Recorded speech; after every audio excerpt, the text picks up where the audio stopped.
Hey everyone, welcome to Tap In. This is your host, Sam. And Carter. We are two Brazilian Jiu Jitsu white belts here to talk about our journey, life, and everything in between. We will discuss on how we see certain techniques, invite guests on to talk about their experience in sports, and share some interesting stories that they've encountered.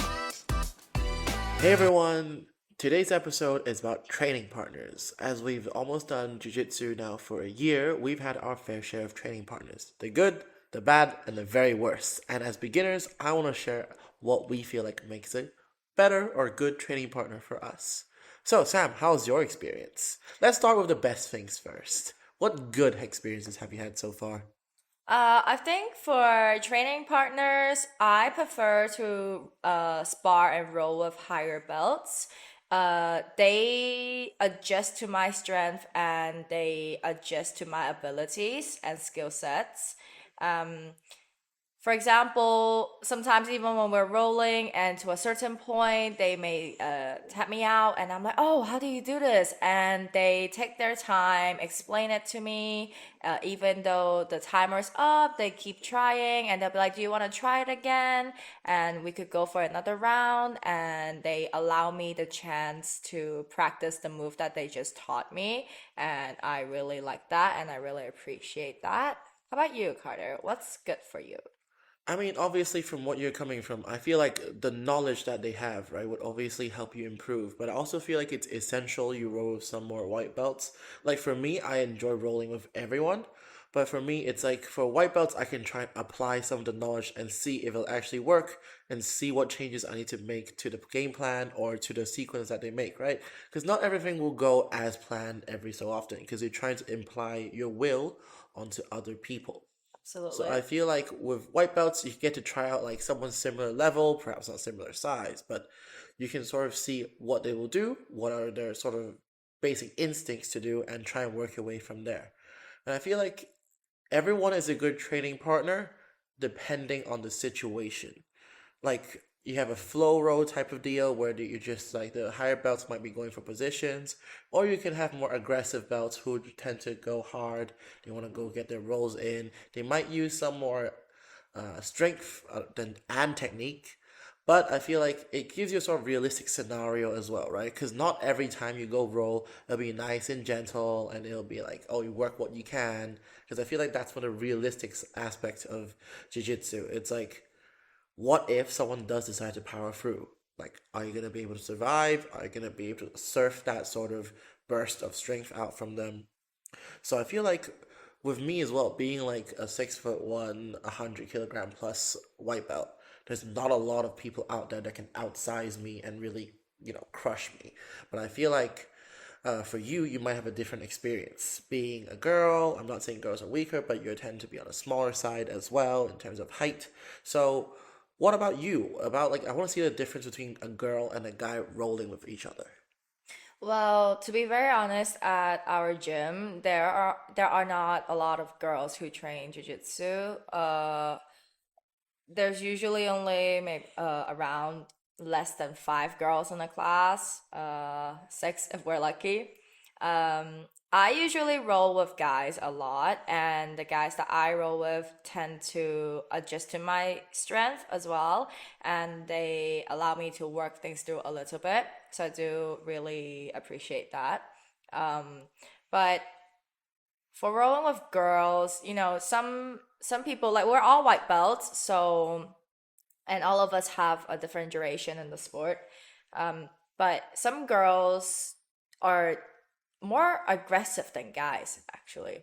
So with guys, they somehow feel like, okay, you're a girl, I will just go at a easier pace with you. But for the girls, they don't. They just smash you, but not in like a technical way either. For example, I will have a wrist. They could potentially break my wrist, not by submission, but by jumping on me, and their entire body lands on my hand, and they aren't aware of that. Or if they're going really hard and they're trying to move around a lot, they may kick me, punch me in the eye, and things like that. And it really hurts. And honestly, they are more aggressive than guys sometimes. No matter if they're smaller girls or bigger girls, it's kind of similar, especially with the smaller ones that are quite new to the sport. They try to power through everything, and not that I didn't do so before. I was gonna say, it's not like you're nice and gentle when you're rolling.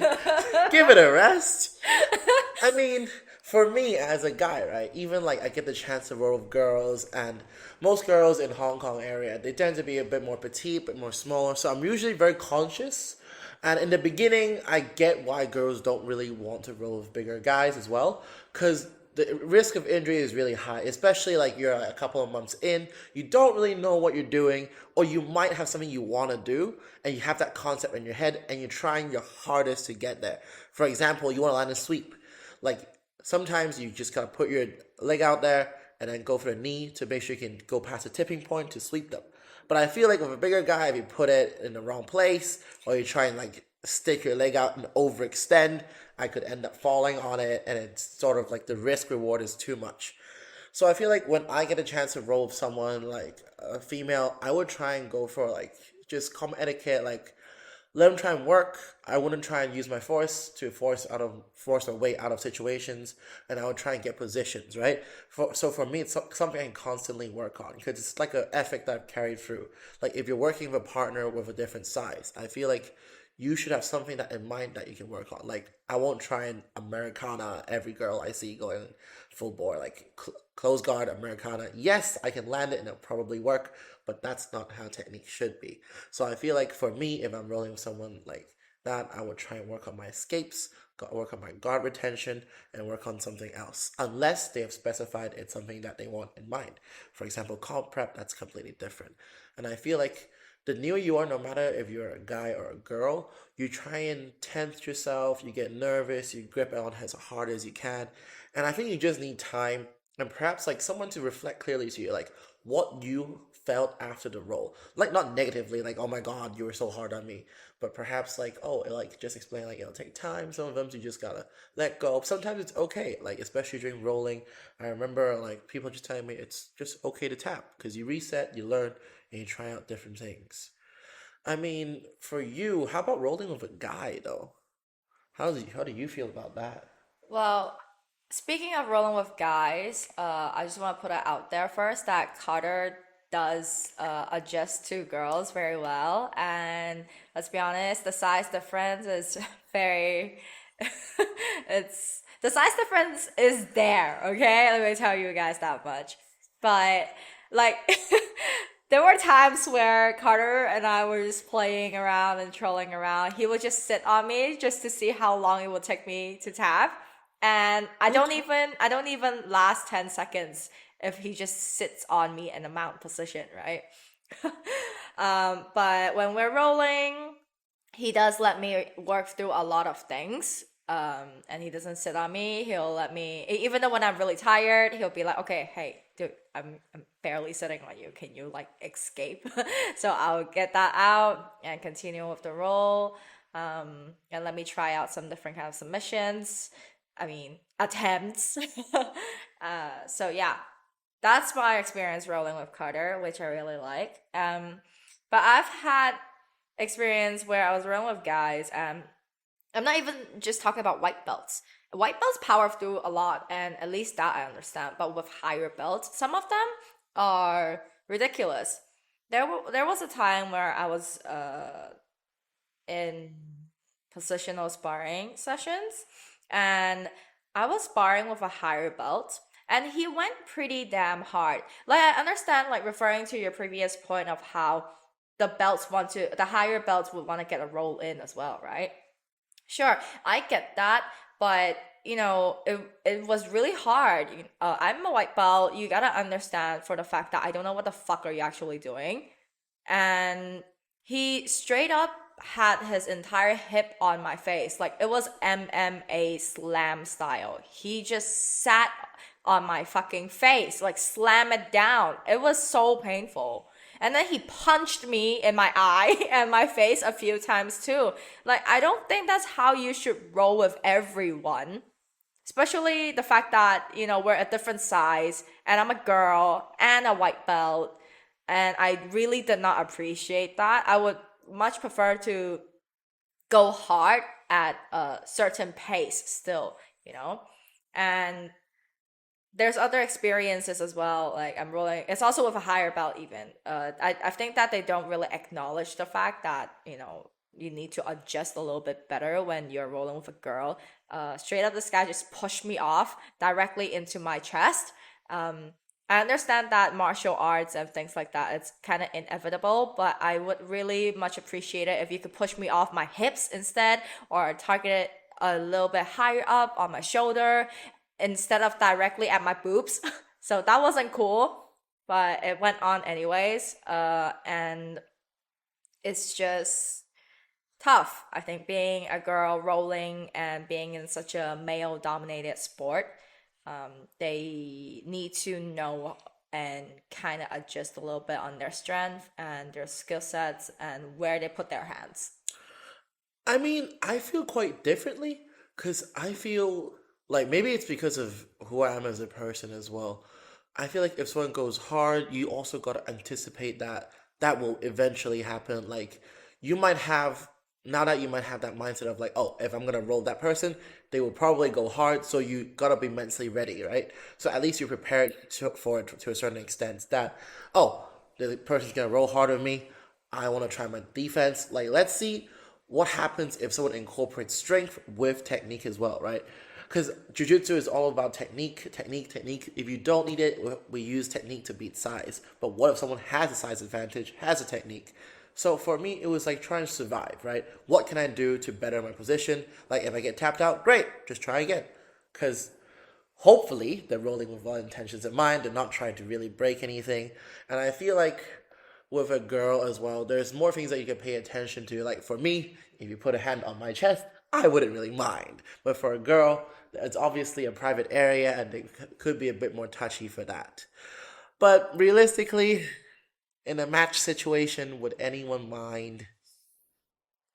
Well, That's, in a match situation, realistically, it would be girl on girl. So I think it would be a lot more different because you never know, right? You really never know because jiu-jitsu is just a very, very intimate sport. You are literally skin on skin, body on body, gender, no matter what gender you are, it's still very close. But I just think there's some things that you could put a little awareness to. I'm not saying that it's a really really bad problem because I understand, but it just came as a shock because for an entire year of training, that has never happened to me. And I've only experienced that very recently. And I've rolled with many, many men in the gym.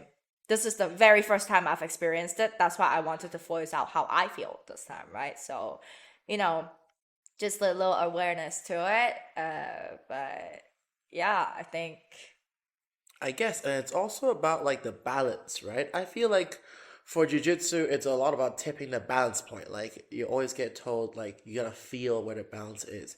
And for some people, it's completely different. Putting a hand on the hip, putting a hand on the chest, a hand on the shoulder. Yes. Shoulder, you could be overreaching. So like, I'm not trying to defend the act of what's Yeah, been yeah, of going on, but course. I feel like it's essential for you to sort of know the difference, for us to know the difference as well, right? Mm-hmm. Like different places putting different body parts, you might get trapped there, a trap here.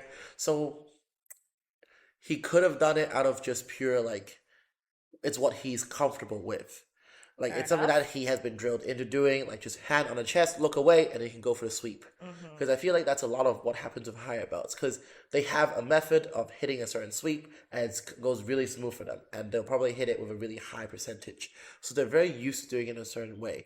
So I feel like with a good drilling partner, like a good training partner, I think it's also essential that you express your thoughts, perhaps not like confrontationally, but you can also tell them like, oh, like you can ask them like, I didn't feel comfortable with that. Say why, and then like, can you give like perhaps ask them for a breakdown of their technique as well? Why was it essential that you put it there? Right? Sometimes they might say, "Oh, it's because I was drilling it. I was just comfortable with it." Like, or they might apologize. Or some just say like, "Oh, sorry, I just panicked." Right? I just put a hand up there and felt in the right place. So it's just having them acknowledge that, oh, perhaps it wasn't the best thing for them to do at that point. Yeah, So I think very. that's a good training partner. It's just to have some reflection, right? Because I feel like that's what's essential for us too, especially with this podcast. It's more like a reflection for us as well. We get to talk about what we've gone through, and we get to talk about our techniques. We reflect upon those as well when we do our Technique Tuesdays. And I think that's a hallmark of being a good training partner. I do agree with that, Carter. I think that being able to reflect is a very important thing. And yes, I completely understand the fact that people are more, everyone has a certain grip or a certain position where they're more comfortable and confident at.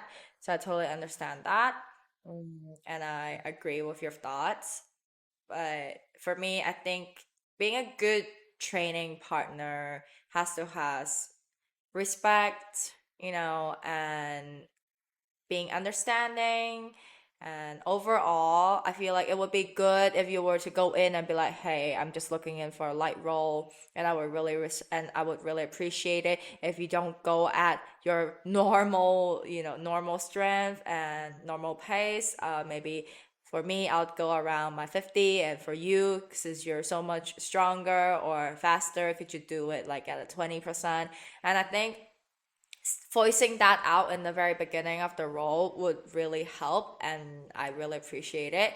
But I've been there were times where I would voice out, okay, I really am looking for a light role, but then I got smashed, and the person just really went at it, and I just felt like, hey, that really wasn't what I was looking for. I was genuinely way too tired for this. I just want to drill a little bit more and work on my technique in a decent pace and not full on, So I think a good training partner has to have those things, just respect in general and understand that not everyone is at their strength level and not everyone knows what they're doing.